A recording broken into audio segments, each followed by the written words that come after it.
This is Grant Harrison from the Waterboyz here with Tyler Newsome. Tyler, what about the water? No, that's some high quality H2O.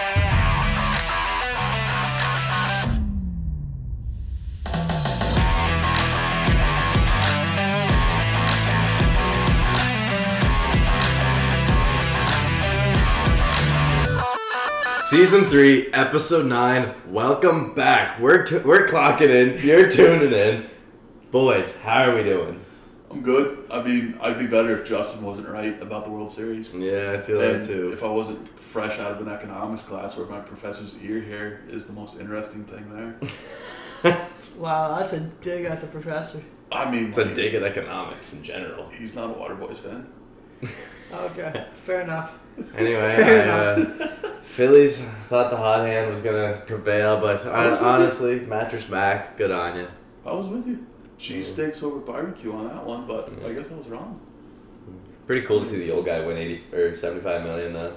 Yeah, That was cool. He's right behind the The dugout. biggest sports betting payout in history. $75 million. Yeah, I was interested to learn that it wasn't just one place. He had like 6 tickets. Yeah, he had more than one. Because you can't bet. I guess, don't know if, yeah, I you don't, can't do He that. put $10 million down overall. Yeah, he did $10 million down for $75 million in total winning.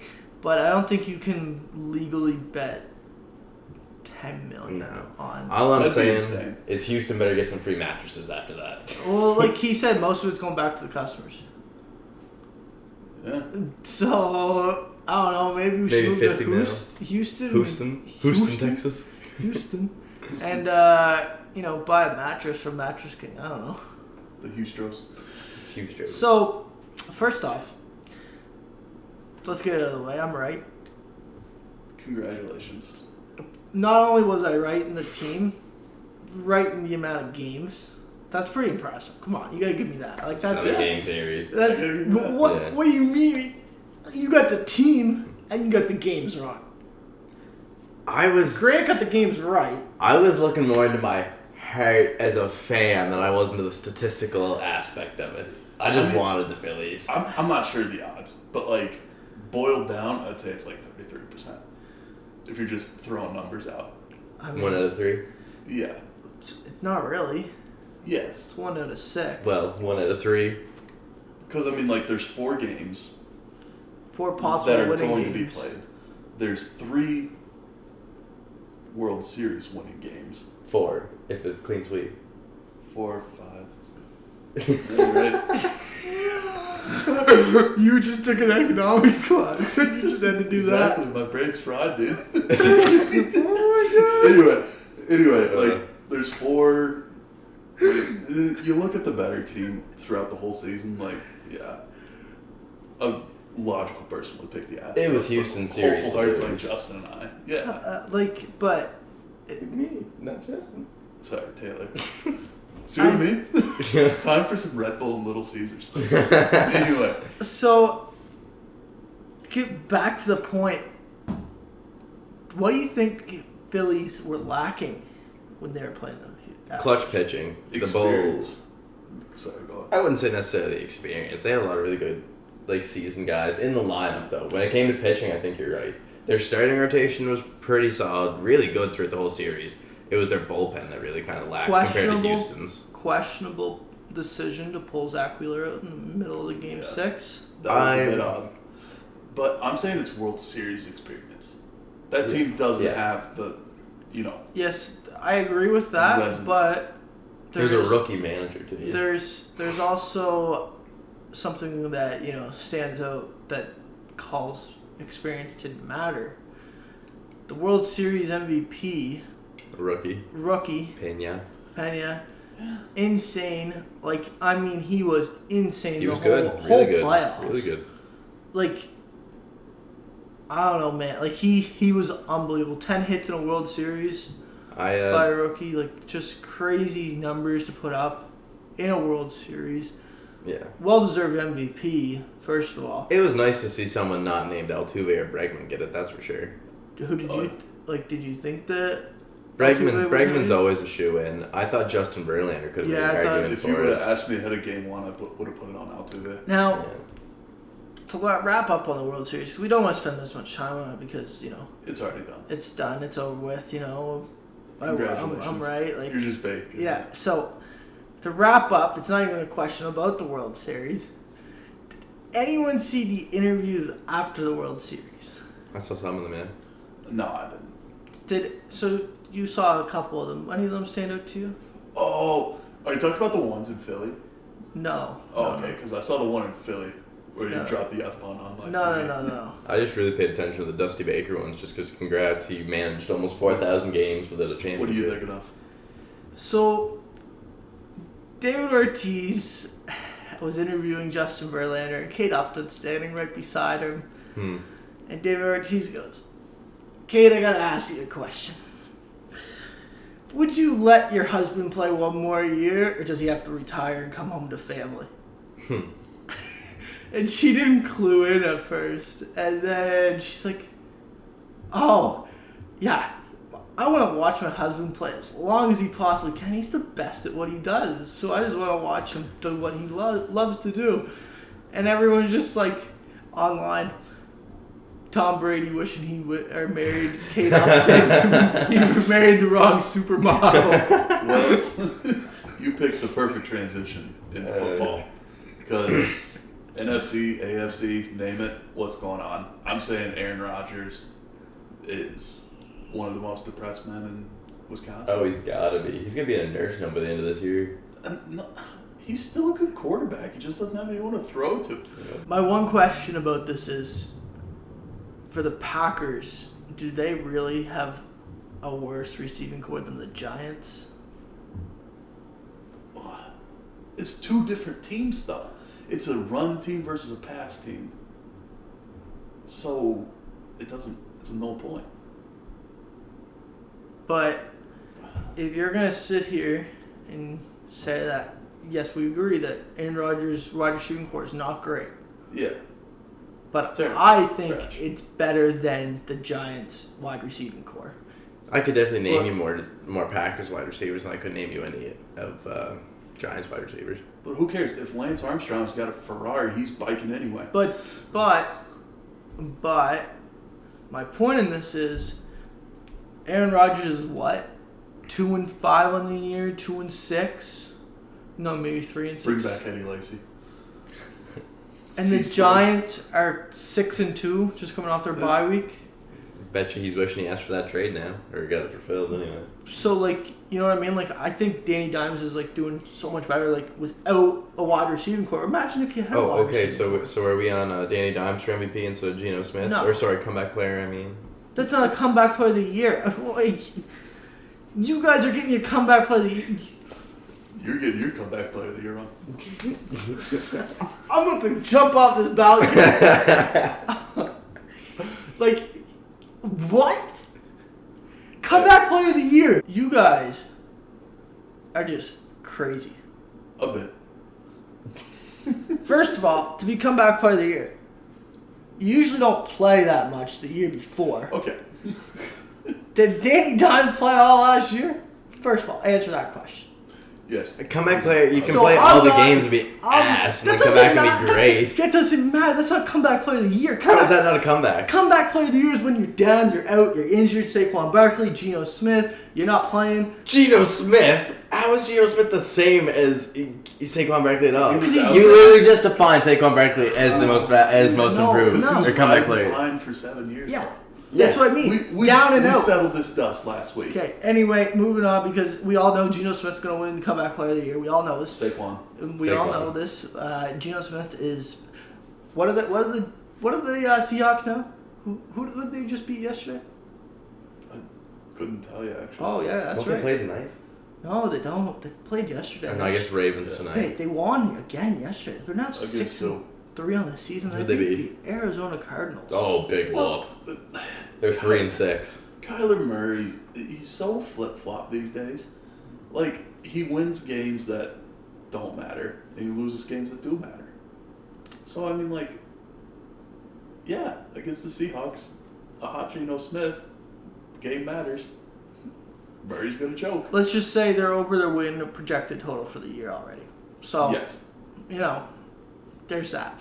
Anyway, moving on, because And- the NFC, we can agree, is screwed up. Every team that we thought was going to be good, they're trash. Every team that we thought was going to be trash, they're good. Right? So, explain it.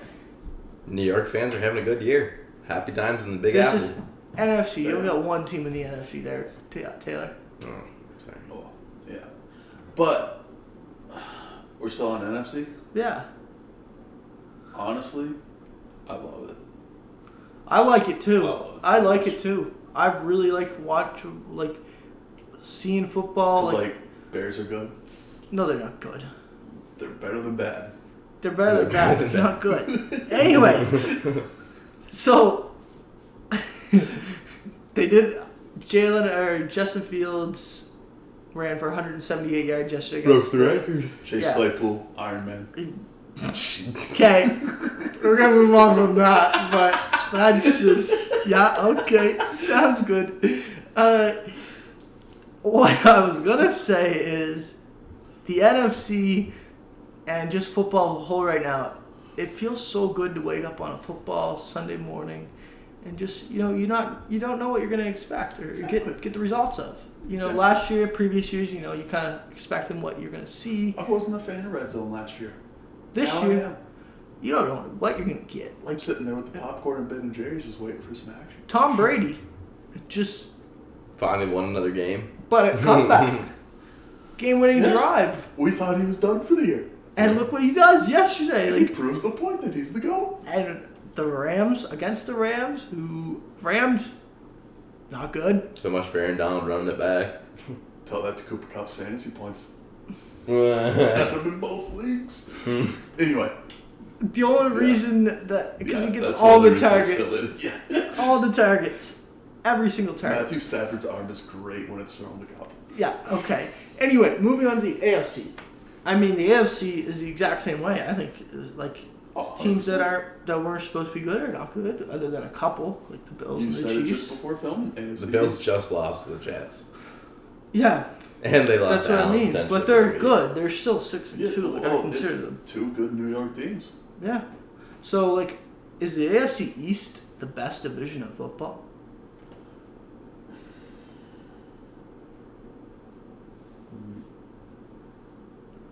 Yes. I had to think about it. We debated this beforehand, and I think I'm coming around to you, Justin. Excluding the Patriots. But every team's above 500 in that division. Patriots are barely above 500. Are they above 500? Barely. Okay, are they above Above 500? Barely. What other division has more than 2 teams above 500? Other than the NFC East. In the AFC, there's a few. They have 3 teams above 500. Oh. Yeah, there's 2 teams. So, and then you have the whole division above 500. Yeah. But what takes me away there is Jets and Miami. That's what surprises me. Buffalo, not surprising. New England getting by, not We're always surprising. gonna win games. That's just a game. I feel like if you have Bill Belichick, you're gonna win at least Yeah. 8, 9 games a year. Get Bill Belichick's son in a few years. Well, When he's just too old to walk down the sideline. get Bill Belichick to the all-time record, and that's it. Yeah, 100%. It's going to be the Bill Belichick trophy, not the Vince Lombardi trophy. But I'll say this.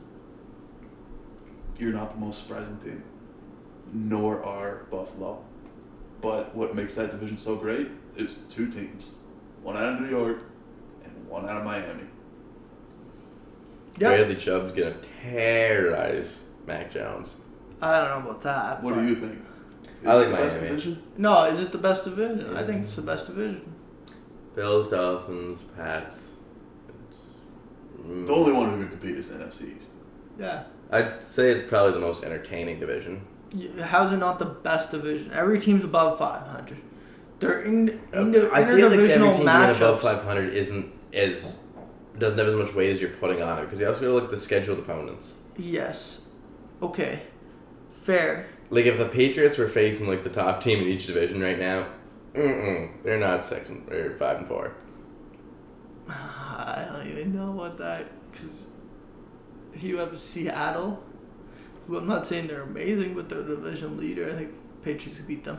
But anyway, my point is that I think they're the best team or best division in football, and the most surprising team in that division has to be the Jets. Sauce Gardner, baby. Sauce Gardner. Miami, kind of expected it. They have the weapons to do it before the year. Yeah. You kind of expected that for them to be above 500. But the Jets to be 6-3 and just beat Buffalo yesterday, is that not like the biggest surprise of the season so far? Yeah. It is. No doubt. Yeah. All right, moving on now. Let's talk some chow. Are the Seattle Kraken good, or are they just getting a good draw? They're hot. Because they beat the Wild.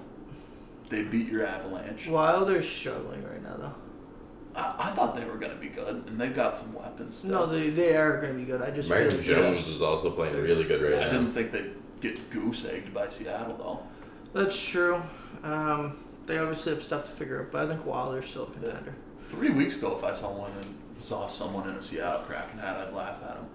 Right now, I'd say, hey, good sleeper pick. So, you guys think they can keep it up, or what? No, they're not playoff band. They'll be mid. I'm saying wild card. Teams get hot, they'll put them out. You're saying wild card. Way too early. Bold prediction. You don't even have Edmonton in the freaking playoffs right now. You don't have Calgary, which Calgary is a cup favorite. Who's also playing rotten right now. And you got Wild. Are they even in the playoffs right now? If Seattle picks up Kessel, I think they got this in the bag. Why would Vegas trade Phil Kessel? They just signed him. Where does that come from? Was that just like No, that was a joke? Please tell me it was a joke. 100% a joke. Okay. I can't see Seattle being buyers at the deadline. By any means. I can see them. I think they'd be in the market for a few things. I think they're going. I can't see them in I can't say they're gonna give up a first round pick, but they're definitely if they're around the wild card bubble, Yeah. they'll definitely make an acquisition, give up a second round pick or something. That's all they have to offer though is picks. They're not giving away picks. They're gonna give away veteran players like Jaden Schwartz. You think if they're good, they're gonna give up players? They ain't going for it this year. They're valuing youth too much. You look at Matty Beniers, you look at Shane Wright. They got a solid 1-2 punch in a few years. Their best option with the way they did the expansion draft is to build for the future, package, just build up that draft capital, be like a rebuilding NFL team. When you build for the future, you tank though. You don't have to tank.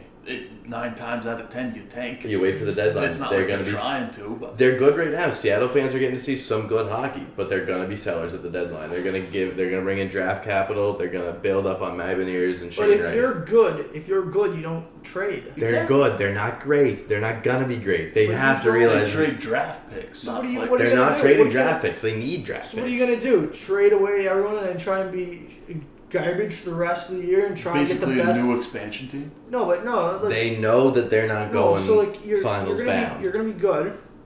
You're gonna be decent. You're gonna be in the playoff hunt. Then you're gonna try and trade all your players. Not all. Veterans. Sorry, veteran guys. players. That's where your base comes from. Guys that other teams are gonna value a lot. So the point of that is to then become garbage and try and lose as many games as possible in the last half of the season, so then you can get the best possible pick. When in reality, if you're trying to build for the future, why wouldn't you just be garbage from the get-go? Like Grant Because said. they're giving some good hockey right now. Not every team that drops off is garbage. Well, they're Eco 305 or 1710 has taught me, we got to sell tickets. So exactly, they're selling tickets right now. No, they're building a good fan base. They're selling tickets, and then come the trade deadline, Jaden Schwartz is going to be gone. They're not going to trade everybody. They're going to trade a few guys, bring in a lot of good draft capital, maybe bring in some good young prospects. I don't buy this. Seattle needs to go the youth way. I don't buy this. So what you telling me? Philly's going to do the exact same thing? Nah, cut hair, baby, cut hair. Cut hair. Is Philly as good as what you think they are? Philly's better than Seattle. Before the season, we thought Philly might be one of the worst teams in the league. Better than Seattle. So, John Tortorella is building. Philadelphia is more built through free agency, built through trades by trading away draft capital. The way Seattle is right now, their second season, they completely went the other route that Vegas did in the expansion draft, which shows they're building for youth. Okay. I'm saying Seattle's getting a lucky draw to start off, and Philly's better. Philly's better. Anyway, let's The talk last- some ball. What? Let's talk some ball. Or are we still on hockey? Oh no, we can talk ball. Let's talk ball. Because shout out to Milwaukee Bucks. Yeah, they're friggin' Undefeated. Yeah, like that's insane. Milwaukee Eagles. If you're a fan of one of those names, congratulations. Philly sports fans need their Eagles right now. Where does the Milwaukee Philly connection come from? Like, They get cold in the winter. okay, alright, sure, whatever. I'm not even gonna question it. What I am gonna question is how bad some teams have been to start the year. Yeah. Some shockers. Do you think it's still age? Yes, I think it's a young man's game. I don't think it is. I think it's a young man's game 100%. I think we're a week away from our argument, and I think old boys are still resting out. LeBron James just got hurt. He's out tonight. Exactly. See, old's got to rest. He's gonna rest. You send them out in October, November, they get hurt. Save them for the late winter. You mean they're like losing? By late winter, I mean spring. The old are getting hurt because they're old. James Harden's also out Exactly. with an injury for like a month. Exactly. They're too old. You gotta rest them. If you drive a 68 Chevy, you don't go hammer down on the first mile. You save your gas until you get to the drag show. Anyway, shut up. Then you hammer Raptors, down. too. You give it time to warm up. Time to breathe a little bit. So what's your analogy? Is LeBron James like a 68 Chevy right now? Yep, LeBron James only has so much gas and a pretty bad carburetor. So what he needs to do is just let that engine warm up until he gets to turn 4. And then, only then, start going out. Just full Start tilt. balling. Full tilt. Start going full tilt. Lakers also 2-7. Keep in mind. Yeah. You gotta go easy on that, man. There's one team that is surprising this year. The Jazz. You trade Donovan Mitchell, you trade Rudy Gobert, and somehow you're 8-3 to start the year. Come on. Spider's playing pretty good in Cleveland. I know, but you're like in terms of Jazz. They still you're got not Mike expecting- Conley. you're not They still expecting- got Jordan Clarkson, which they'll probably be Were trading. you but- expecting 8-3 to start the year? No. That's my point. But That's- Jordan Clarkson's really good still. That's Mike Conley's pretty good. It's surprising. Also, turn your hat around, give some love to them Raptors. Yeah, congrats. They're playing really good. Toronto? Well, they're playing good. Just shut down DeMar DeRozan without Pascal Siakam. They're playing Fred good, but VanVleet yeah, dropped 30 points. Just mention that he's now out for two weeks, possibly more. Yeah, but Freddie V dropped 30 against Chicago. Kept DeMar DeRozan at bay with 20. The San Antonio Spurs commentator crew, too, also said that the Raptors probably have one of the best cultures in the NBA. There's no drama. Everyone loves the coach. They love to play there. And they're good. Their defense is unreal. I think they're good. I just I'm worried about this injury to Pascal. 2 weeks. I know, but 2 it's weeks. still 2 weeks. Could be more. It's not like We you don't got know. that 68 anyway- Chevy engine warm up. Yeah. 2 weeks. You know what Okay. it is? It's her loss. It is her loss. Is it the album? Yes, the album. Drake, 21 Savage. Honestly, They're loving it.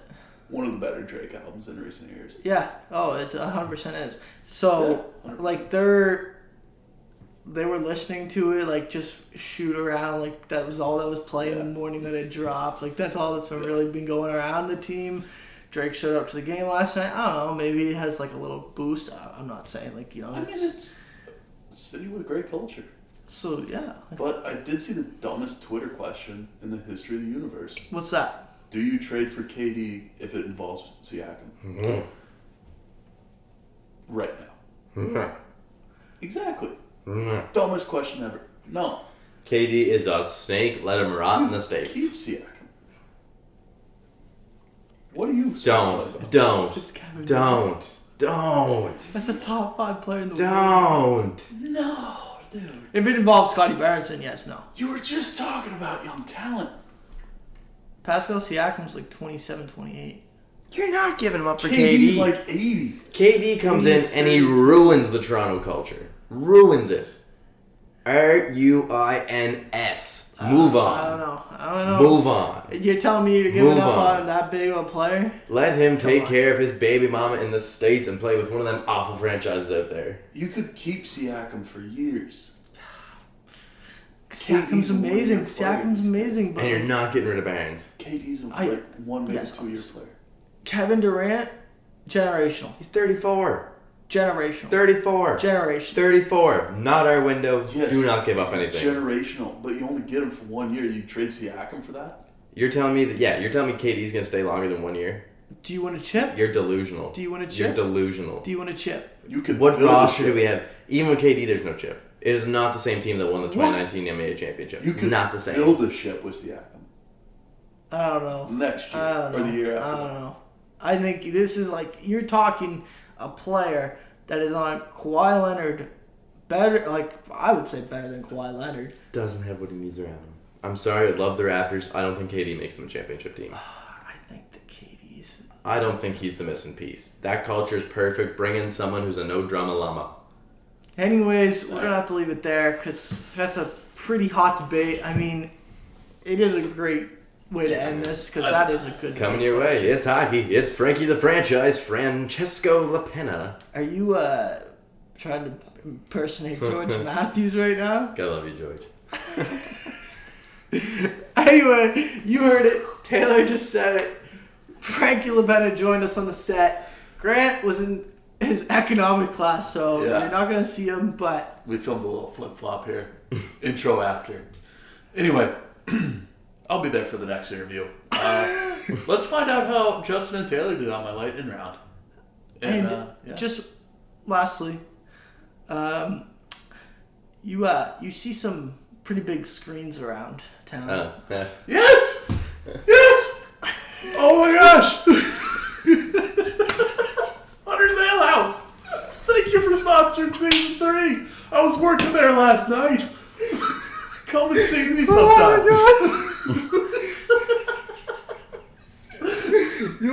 If you try to get on the DJ booth, it will not be pretty. 3 people tried it. But they enjoyed their time otherwise, because Hunter's Corner is always a good time. Hunter's Corner, thank you for sponsoring season 3. Anyway, Big screens. Franky. We'll send it to you in 3, 2, 1. We're back. We're here with star goaltender from the Charlottetown Islanders, Franky Lapenna. Franky, it's a pleasure having you on the show. Nice to be here. Thanks, guys. So, first of all, let's dive right into something that you're wearing. Tell us a little bit about this and like what it's been like this year. Basically, it's a Hockey Gives Blood t-shirt. I'm a player ambassador for them. So, Brett Budgell was the player ambassador last year, and he just reached out to me and he said, well, like, I can't do it from far. So, I became the new player ambassador and just happy to be a part of something really special and help people. So, what's it been like this year trying to get that going? Basically, I reached out to one of the guys who runs it. His name's Stu. He's a great guy. And basically, I'm going to start a fundraiser because I want to give blood, but I'm really afraid of needles and stuff. So I'll faint, I'll pass out and stuff. So I'm going to try. I'm going to try and give blood, but if not, I'm really going to be more focusing on just spreading awareness on the situation and even starting our own fundraiser. So basically, I'm just going to give my own initial deposit, and then after that, every time the team wins over here in Charlottetown, I'm going to give another $5 for a big sum of however many games we win at the end of the year, and just open it up for friends and family and teammates to donate to or donate blood, whatever they feel comfortable with. Let's move into the next part. You were named the Scholastic Player of the Month back in September, I want to say. Yeah, September. So, like, what's it mean to you to like be recognized for that? First of all, Well, my family's always put a lot of importance on school. I go every day. I'm a distance learner, so I do all my courses online, doing CEGEP back home in Quebec. And like I said, I just always put a lot of importance on it. And it's nice to show like that the team's recognizing that I do my school and I care about school. So it's fun. Good to set a good standard for the young guys too. They're just starting out. Oh, for sure. Honestly, when you play a lot of hockey, sometimes you think, man, I'm tired, I don't want to do school today, but it's really about just being disciplined and getting like a little bit done every day, and that's all you can do. What are you working for in your degree? I'm about to get a degree in business and commerce, so then after that, just continue on in university. Yeah. So, I mean, let's amp it up a little bit with hockey talk now. Oh, okay. So, you get traded to the Charlottetown Islanders last year.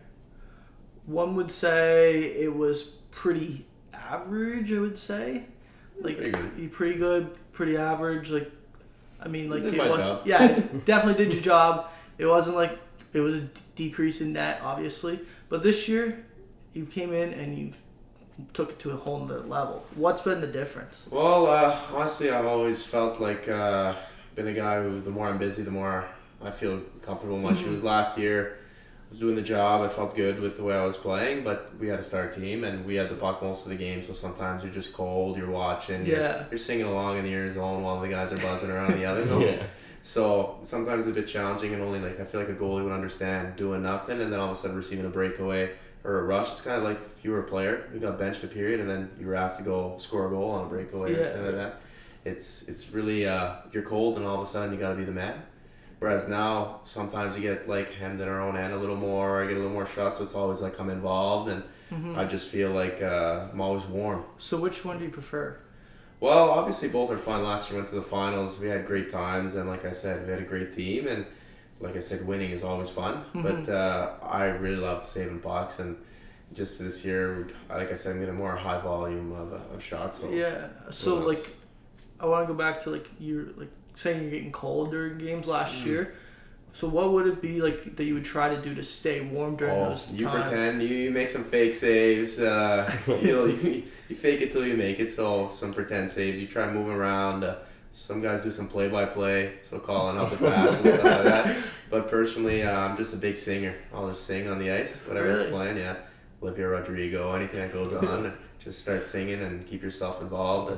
I remember talking with Matty Welsh after the finals last year. And even he said too, he was like, you can understand fully because you're just sitting there for like 5-10 minutes and all of a sudden you're getting like 5-10 shots in the span of like 1 minute after being cold. And it's like from guys like it was Bork and Borgo who very good. First round picks. So like, let's go. I don't want to, go in that area, but I kind of want to go in that area. Oh, okay. How does it like feel like you were so close but yet feels so far from the President's Cup? The expression like so close, no cigar type of thing. Like I said, we had a great team. We stormed through those first 3 rounds. Like against Sherbrooke, there was some really close games too, and we felt like we were on top of the world going to the finals, and just things happened. They didn't go our way, and I guess it's part of the game. But obviously, it hurts. Still, as you think about it sometimes, and you're a little PO'd or understand why not you type of thing. But at the end of the day, you have to understand that there's 18 teams in the league. There's only 2 teams that get to go to the finals every year, and we could always say that we took part in a final, and we were part of something that crazy where you go into a rink and it's so loud that you play with a headache. It's special stuff. You were at the first finals to PEI, the first time I've ever seen. I 21 years I've been on PEI, and I never once saw the rink that packed. It was fun. Is there any moment from that series that really sticks out in your mind though? I don't want to get into that specifically, but obviously Game 2 was pretty. Oh, okay. So okay. We'll keep that. In there. Yeah, $60. Yeah, I totally understand that one. We'll just keep that. So, I mean, when you're facing players like Bork and Borgo, though, was there something that like you felt like you had to watch what they were doing on the ice? Because those were the 2 players that really just, whenever they were on the ice, you felt like maybe they had a chance of scoring. Basically, those players are great players. They're difference makers on the ice, and when they're on, you obviously know they're on, and you, as a team, you take a more of a defensive approach, trying to just contain them, and then after that, like our coach says, you can't always win every shift, but you make sure you don't lose a shift. Type of thing. So when those guys are on the ice, you pay special attention, and you're obviously more cautious in the way you play by taking care of the puck better as a player or something like that. But as a goalie, you get on the ice, you're on red alert, and you just try and be extremely aware of the situation, and just honestly play your game. It's a lot of confidence, and no matter who's on the ice, you have to be confident in your abilities, and that's it. Now, go ahead. I'm ready to move on from Boygo and Bork in the finals. I'm ready too. I just wanted to get. Oh yeah. Starting to dig. Yeah. After losing a lot of the star guys from last year, like I got a bit of a fun one for it. Sim was kind of the life of the party last year. Who would you say has kind of embraced his energy in the locker room this year? Oh, we got a lot of new funny guys. Yeah. Well, man, a lot of guys that's just out of pocket, really funny. Like around Rome's too. Rome's is one of our new rookies, and he's just a real funny guy. He'll say some really strange things sometimes. I'll give you a chuckle. And, Even stranger than Sim, or like. Oh, Sim was more of a goofy, like he was a great leader, a great team guy, but in a goofy, funny way. Mm-hmm. But some of our guys will just say some things without thinking and just really funny. And collectively, when you group a lot of guys who just blurt things out, sometimes it gets really funny. So I mean, I want to take more positive. I'm not no more negative, but you've developed a nickname. Yeah, by the team, and it's franchise. George Matthews came up with Franky the Franchise. Yeah. My mom told me about it a few weeks ago. I thought at first you didn't know about it. No, at first I thought it was some sort of joke. Like my mom was just telling me a text, like good game type of thing. Yeah. But then I started hearing more of the boys like kind of tell me in the room and stuff like that. And I was like, all right, it's fun. Well, it was gold as soon as George said that on air, because I usually sit up there in the press box with him, and I heard him go, Franky the Franchise with another incredible save, and I was like, you know what? That's perfect for social media. I'm going to start using that too. Oh, it's definitely creative. It's a cool nickname, and I think there's a lot worse nicknames to have. Are you starting to embrace it though? Yeah, I'm starting to embrace it. Sometimes the boys will clown around, and I'll be walking in the dressing room. Oh, franchise is here. Franchise. They joke around and stuff. So it's funny. It's all lighthearted and in good spirits. So franchise is a great nickname to have. I mean, can't complain about that. Oh, I'll take it. So, as a goalie, if you go on like a cold streak, like losing games, you kind of feel that from like fans, other people. So what is it that you do to like kind of block that noise out and kind of just focus on your game to get back to winning games like you usually are? Essentially, it's going to sound pretty simple, but I started playing hockey when I was a kid because I love the game. So I just go out there, put a fat smile on my face every day. And obviously I go out there to win every night, but I just focus on doing my job. And my job is to go to the rink, stop pucks, and have fun. Mm-hmm. And then if everyone does their job, collectively we do a big job all together. So it's less about we have to win, we have to do this. Really, it's I have to do my job, you have to do your job, and together we do the big job. Mm-hmm. So that makes the whole team effort. Basically, that's a great way of putting it. Yeah. Yeah, go ahead. I wanted to ask about your warm-ups. Now, I was sitting there talking with Devin there, one warm-ups. Devin's the athletic therapist for the Islanders. And I was asking maybe I was going to get you for one of the pregame spotlight things. And he was like, well, Frank usually goes off pretty early whenever he's done warm-ups. He said, you'll see him come over here, he does the little dangles, and as soon as he flips that puck into his glove, he's gone. Yeah. Where'd that come from? Honestly, I'm a creature of routine, really. Yeah. Type of thing. Like chefs have recipes that make their meals at the end of the day. I just stick to the same things that I do before games, during games, and honestly, I've always been a routine-based guy, so yeah, I'm off for the warm-ups every time after the half moon, do a couple stick handles. So routines, does that mean like superstitions as well? No, I found there's a difference between routine and superstitions. Like, superstitions are just like, I have to do this or this will happen, whereas just a routine is science behind saying, I'm doing this in a certain pattern that gets me dialed up and know I'm ready to play a game, type of thing. So like Kobe Bryant, before his games, he would always listen to the same horror song. Mm-hmm. So that just told his brain, man, I'm about to play a game. And that's how you get settled in. So not superstitious, but maybe a little stitious? A little stitious. But more, I would say, like, really sticking to my recipe just makes you feel good and ready to play. That's what gets you ready for game night. Oh yeah, it's like I said, it's just psychology. You do the certain like actions in a pattern, and then you realize, man, I'm playing a game. Now, is there anyone on the team that is superstitious? Oh, I think all hockey players are somewhat. Yeah. But yeah, from where guys place their sticks, or man, you never know, guys. If you really would pay attention, like, I'm not gonna point any guys out. Guys who get dressed in a certain pattern, like right skate first, left skate first. Or is it like? Have you ever done anything in the locker room to like maybe offset someone's superstition? No, I feel like You never want to break someone's routine. Like what they do is makes them feel comfortable to go out there and do what they got to do. So it's not my job to make others uncomfortable. It's my job to help them out, and that's it.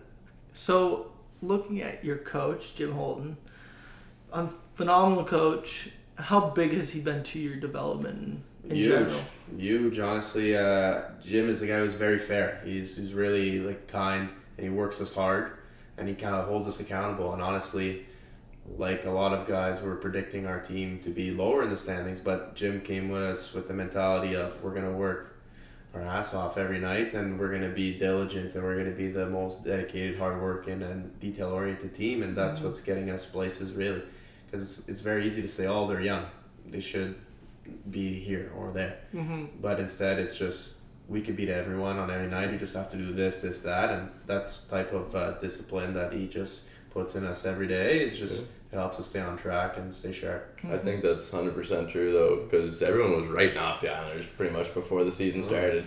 Like change up, half the team was gone, and honestly, to see the way you guys have played so far this year, I'm very happy with what the hockey I've gotten to see. I think the game against Blainville was probably the best game I've seen all season. Yeah, well, the boys, honestly, we have a lot better team than guys think, and it starts with dedication to detail and the gym philosophy that he brings with us, and also our players believing in the philosophy. Is there one player though that you feel like you really missed from last year in the locker room or just on the ice?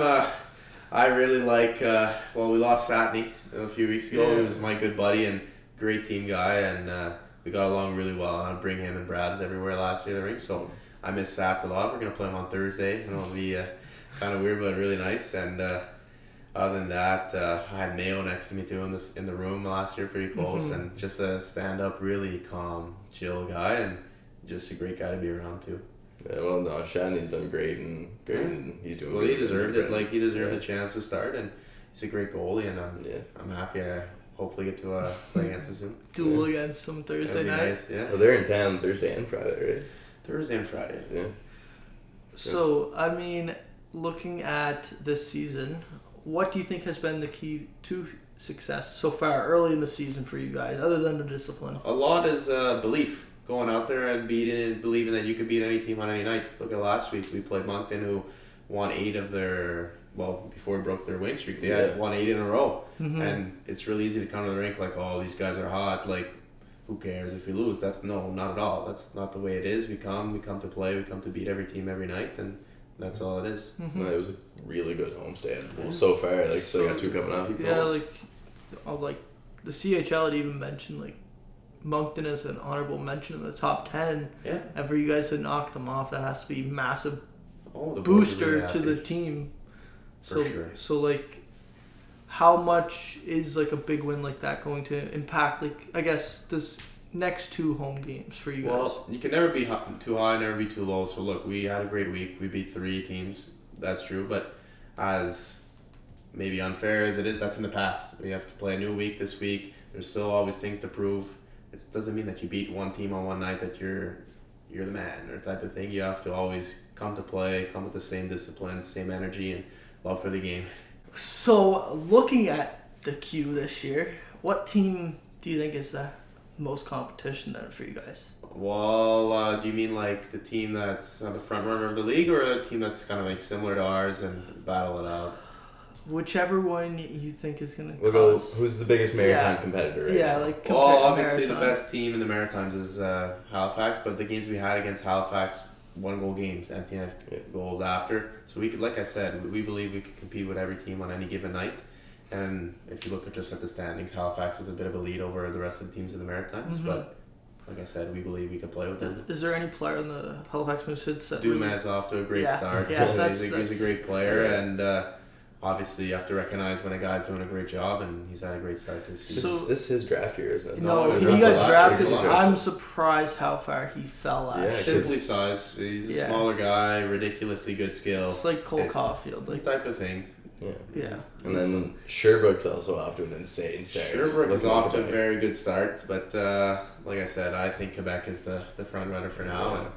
And, So, for a player like Dumas, who you're going to see a lot more than most teams in the other side of the conference, is there anything that you like watch on him in particular that you have to do against him? Like I said, you have to have Or watch confidence for? in your own game. So obviously we pre-scout every game. We see some tendencies of other teams' power play, the way their star guys play. Sure, we're all very much aware that he's a good player, but like I said, I do my job, these do their job, forwards do their job, and then collectively we do the job together. And if you go on the ice wondering, oh, is he going to do this, when is he going to do that, that's when you get burned. It's really, you have to think about, what do I do that makes me good? And that's it, and stick to your recipe. So the biggest question now is, you've been here for a little less than a year, I would say. Yeah.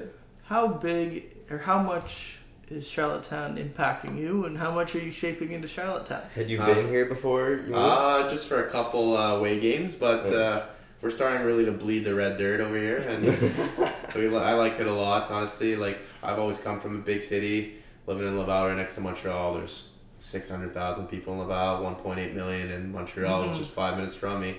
So coming to a smaller town where you could go on the street and talk to a random person and just have a full-on conversation is really nice. Whereas, like, back home, if I'm at the grocery store and I'm taking too long, I'll get kicked in the shorts for sure. Really? Yeah, no, it's a different life. People are more in a rush.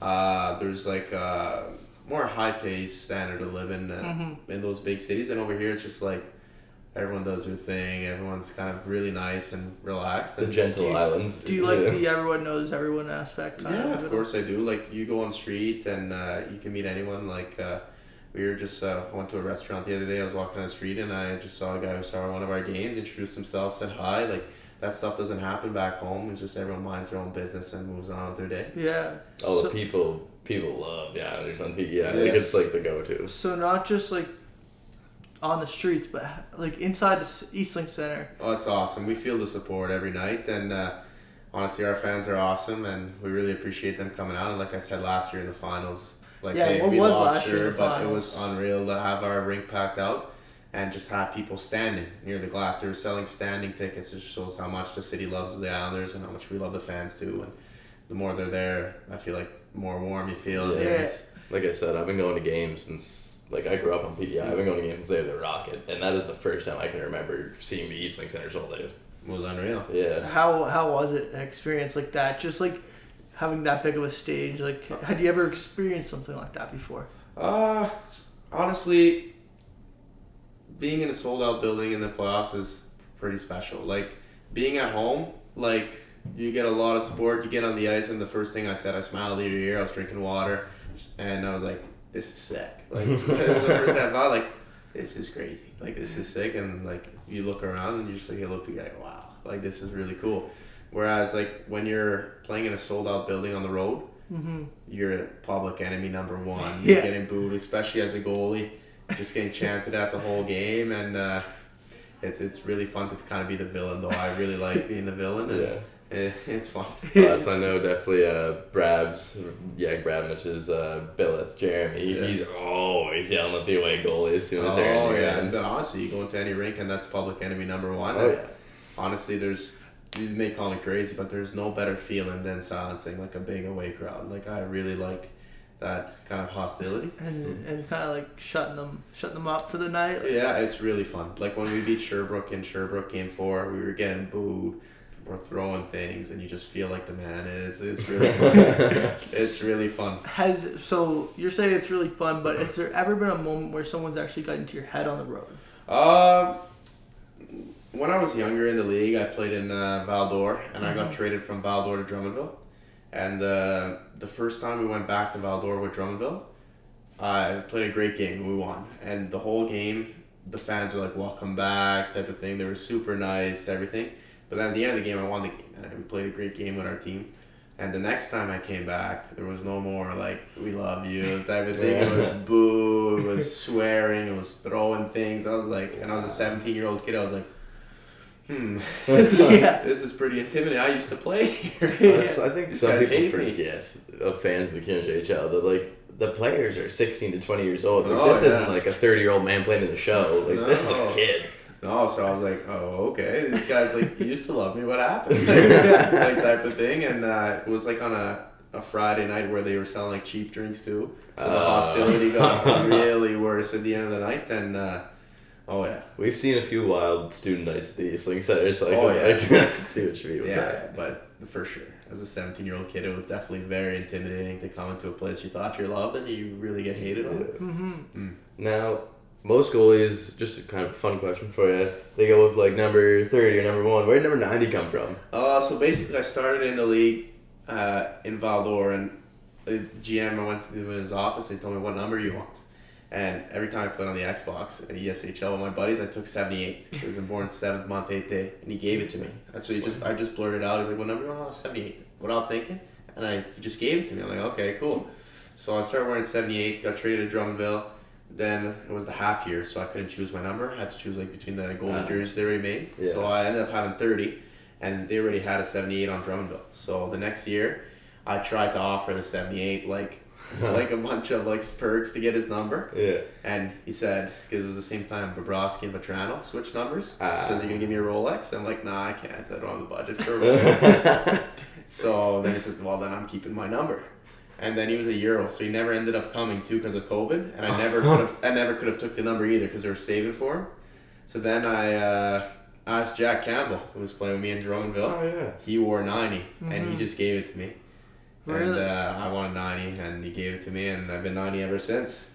Do you think you'll ever go back to 78? Never. I really don't. It's been my number. It's my junior number, and I've been playing with it since my 18 years. So it's in my 3rd year with that number, and I really like it because Mercer Lincoln's in Columbus wears it, and he's a guy like me who has to have fun to be like in his zone. So he's just always smiling, chirping around. Is there is Merlikens the goalie that you look to, or is there a goalie that you are like?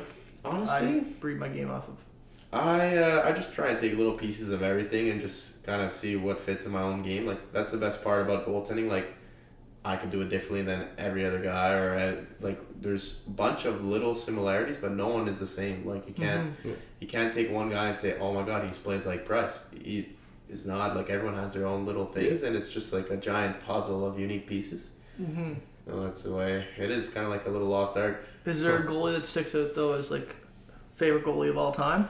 I couldn't tell you, but I really like Mercer Lincolns. I really like Fleury because those are just guys that you see them smile. They're just out there enjoying themselves on the ice. Fun, yeah. And that's, like I said, that's the reason why I play. That's the reason why I still play. It's because I really love to play and I love to compete to win. And it's just I like the smilers and the singers. Now, we talked about Jim a little bit and how he's healthy, but how has Paul Drew been in effect? He's a been goalie awesome. coach. He's been really awesome. I really love being on the ice with Poozy. He's really smart too.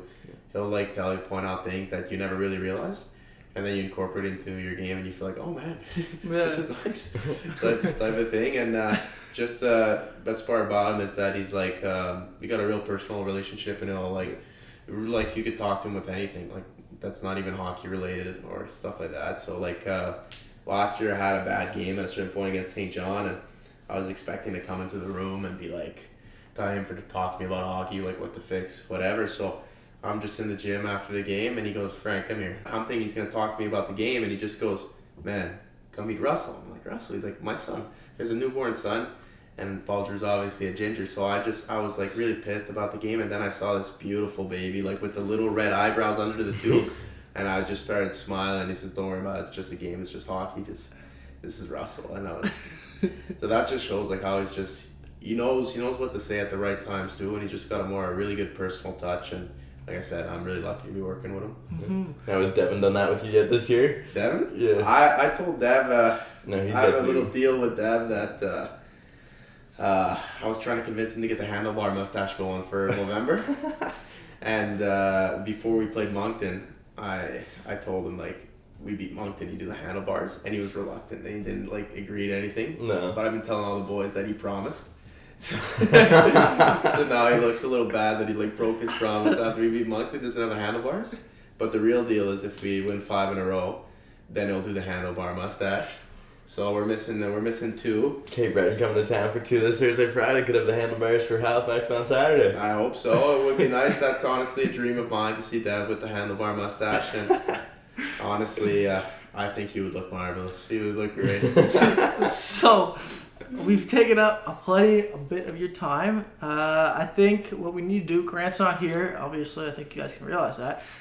Me and Taylor have made up lightning round questions. Lightning Okay. round.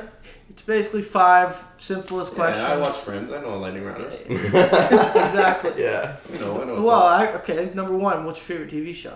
The Office.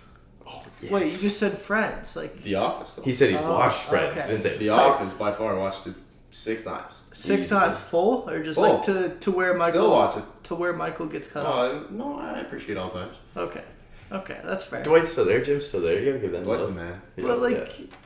Michael, like Don't say anything about Dwight. no, Michael getting that. That's what really like. Hey, Michael left for True Love. It's okay.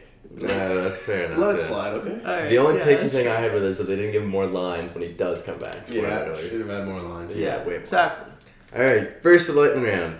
Flashing the leather or stretching the pads? Leather.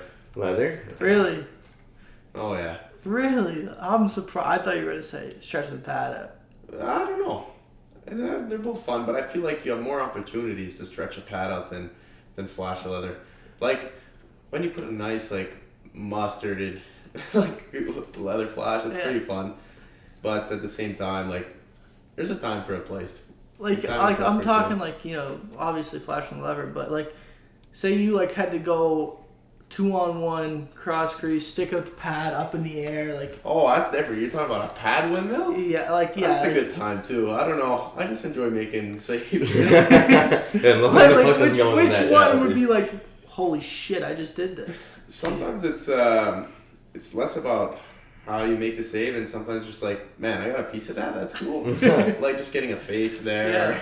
I always thought it was crazy whenever you remember like the World Juniors. He goes behind his back like that. The and stuff. Vasilevsky catch type of thing.